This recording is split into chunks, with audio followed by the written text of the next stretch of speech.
Oh, oh man, I gotta do that Tokyo Ghoul re-review. Yesterday I had to finish some schoolwork, and also today I've been dead tired, like from work, but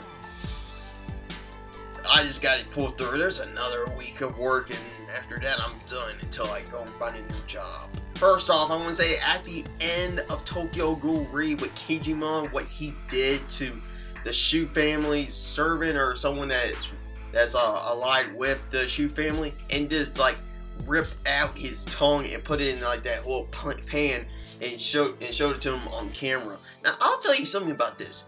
Whenever the Tokyo Ghoul Re anime comes back, they are gonna censor the hell out of that, because whenever they see stuff like that in the manga, they're gonna be like, "Oh man, we have to protect the children. Let's like put some shadow over it so they won't see." I'll tell you, I'm gonna tell y'all, they're gonna censor that. They're gonna censor that out. And basically, Kijima is just saying like, you know, come after me if you want to get him back. You know, he really wants to take on this Shu family. That's what I like about Kijima. Even though he looks creepy, but he looks like he wants to go take out some ghouls. So in the beginning of the chapter, you know, Tsukiyama, he is appalled and just cheering that he sees that Kaneki is alive, and seeing that Sasaki, and he's just saying like, I have to go see Kaneki. And then they really fast-paced this chapter to where Tsukiyama just ran into Sasaki, and you know, he's saying like, "Hey, are you okay?" And he's like, and they have to put him, like, they have to like drive him back to his house and see what's wrong, and like get him some food, because he shouldn't be like out when he's like all skin and bones. Even Genchi was saying like, "What's up with the dude? It's like all skin and bones. Like, it looks like he's not well." And also Tsukiyama's also trying to figure out a plan to get, like, you know, Sasaki to remember that he was actually Kaneki.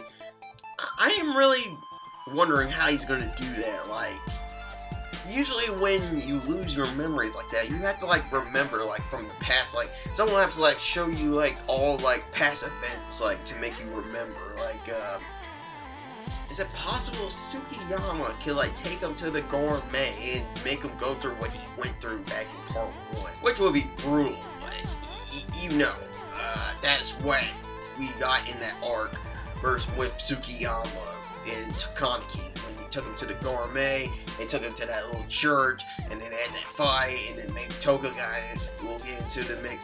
Hopefully Toka will appear in this arc, because what was the last time we seen of her, like in that Christmas chapter? But we didn't see Toka again in this arc, because, you know, Inami was in the last arc, you know, saying, you know, hey Kaneki, and now we need someone who's good to like, and Tsukiyama, he's good, kind of, like, you know, he helped out in part 1, but, you know, we need someone who actually knew Kaneki to like Sasaki to help him out, because I can see this like from, you know, the first arc, and then with Hinami in the second, and then now in the third one we could possibly get Toka involved with this, or Hyde if he's the one that sent the mask, which everyone's saying that it was him. So in the middle of the chapter, it seems like Uta's finally made like friends with Sasaki there. At the end of the chapter, Uta says, "I made a friend," and, you know, we're still trying to figure out if Uta is on the good side or the bad side because of the whole clown situation.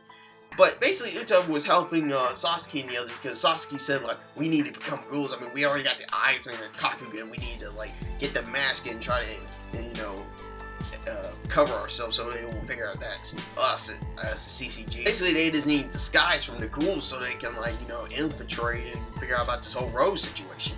And basically, with that, they need masks. And I can see this. I can see, like, Sasaki, like, instead of getting a new mask, he could probably use the mask that he got from whoever sent it to him. So we could possibly see a throwback of the old mask from the old part 1 days of Tokyo Ghoul. Also, what I found hilarious is when, you know, Uta was like, just grabbed Yuri by the, he took his hand and like put it on Yuri's mouth, and he was just being funny. Like, overall, I gotta give this 8 out of 10. I love the pacing in this chapter.